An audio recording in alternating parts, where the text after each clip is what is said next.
Understanding First Time at Sea, a guide for English learners. Hello everyone. Today, we're going to explore the phrase, first time at sea. This phrase is a wonderful example of English idiomatic language.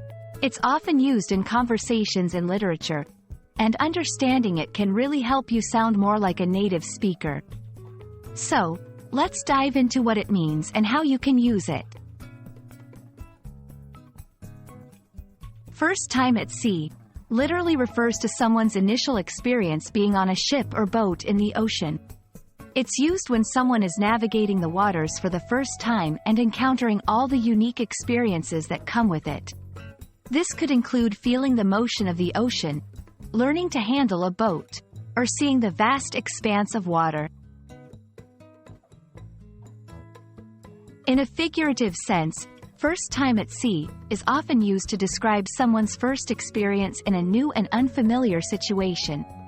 It implies that the person is navigating something unknown and possibly challenging, just like a sailor who is at sea for the first time.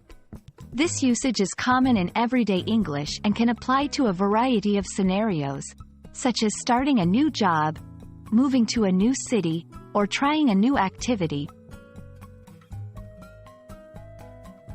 To understand better, let's look at some examples. When I started my new job, I felt like it was my first time at sea.